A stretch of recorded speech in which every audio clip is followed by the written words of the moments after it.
Herbie, it seems to be a foregone conclusion that Caleb Williams is going to be the number one pick in the draft. I don't know if that's actually the case, but do you buy that, because of NIL money, he might go back to USC if he doesn't like who's at the top of the draft, like acting like if he's the number one overall pick, he's going to be playing for circus peanuts in the NFL, and he won't be able to make that with NIL. But, does that make any sense? That's not going to happen, right?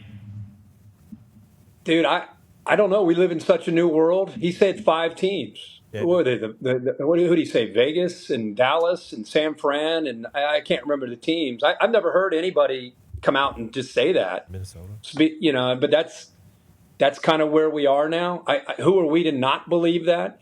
Last time I checked, though, teams trade up, right? I mean, teams trade to get to that number one spot to get their opportunity to take a Caleb Williams. So, I mean, it's hard to say if you go by the end of the season, hey, Carolina has the first pick or the Bears have the first pick, and for him to potentially pull himself out and say, I'm going to stay at SC, we'd love that in the college game because he's so much fun to watch. But I'd be surprised if that ended up happening, but I have no idea what he makes at SC. You got to believe it's pretty good.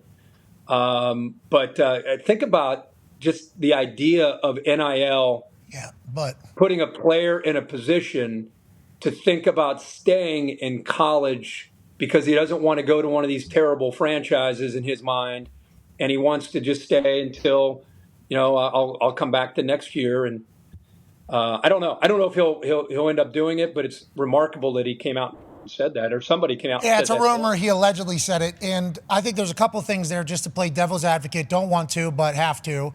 Then you're delaying a year until you can get that $200 million contract that the NFL has that I don't think NIL will have. So if you're thinking 5 years, 4 years ahead, you're delaying that a little bit. On the flip side, though, you come back, you make money, you get hurt, you still made money. The big fear if you were to come back to college is if you're a top 3 pick, why are you going to blow the chance to change your entire life, your entire family tree, everything, and then go back and get hurt? Sam Bradford almost happened to. There's a couple other guys that almost happened to. It's like at least he's making money, which I'm happy for, but he's going to get drafted to a terrible franchise. Like that, hey, that's how this goes in the NFL. The reason why they're drafting you, guess what? Their quarterback either retired or stinks. Since their quarterback stinks or is retired, guess what? Their team stinks. That is why they are drafting you. So he's delaying the inevitable, I think, if that's the case. Yeah. But he's also delaying a $200 million payday, at least. Who knows what it will be 4 or 5 years from now, $250 million. So, but I do appreciate that NIL is saving guys from potentially getting screwed with an injury late and never getting their big payday. How about Utah? How about what Utah just did with all those trucks? Brilliant. Unreal. Absolutely brilliant. I love everything about that, Herbie.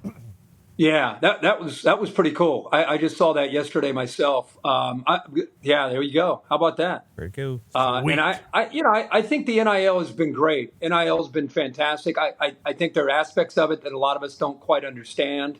When it comes to Caleb Williams being able to weigh his decisions, if that's what he's doing, that's kind of cool. Utah getting trucks for all their players, that's amazing. Love it. But as Chuck can tell you, the idea of Alabama or some of the big boys saying, hey, Southern Miss, we need a left tackle. We'll take that sophomore All-American. We'll take him from you. Or Miami of Ohio, sorry about that receiver. We'll take him.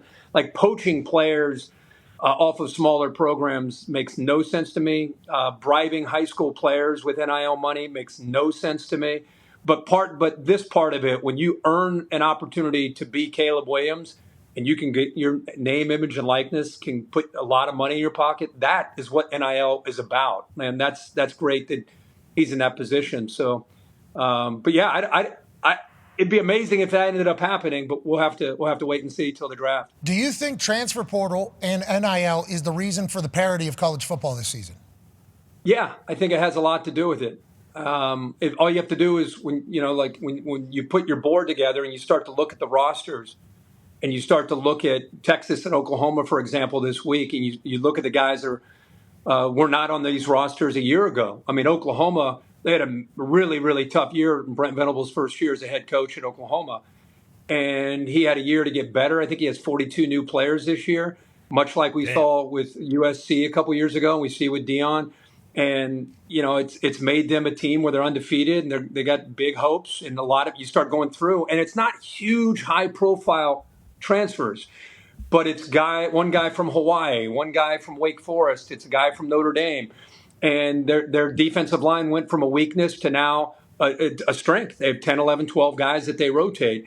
So yeah, I think that's an example. Texas was what Sark's done. If you look at their roster, they kind of put in a couple guys that have made a major difference. So let me just say, as a college football guy my whole life, I love the big brands, Alabama, Georgia, Ohio State, and Clemson, all that. But how cool is it that we now have Washington, Oregon, Florida State, Texas, Michigan, Penn State? I mean, you got all these teams that are throwing their hat into the ring. West Virginia, all these teams that are competing to try to have a shot to get to a championship. I think it's fantastic. Right now, usually it's a foregone conclusion. Okay, Alabama's in, Georgia's in, Ohio State's or Michigan's in.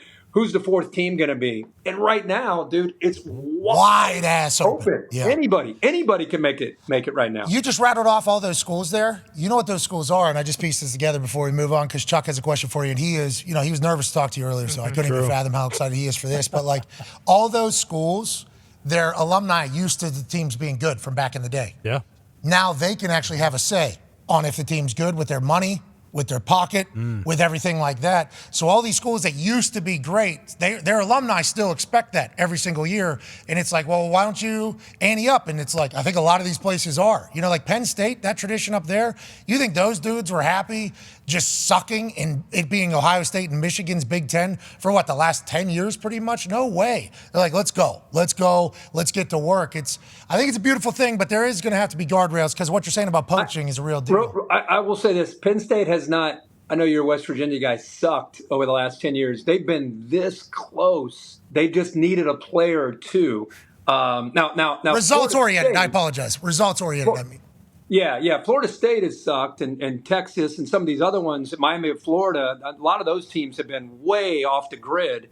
So it's great to see them back. Yeah, West Virginia's back too. That felt good coming out of your mouth, or what? Yeah, they are. I apologize. They are looking great. Whoa! Wow.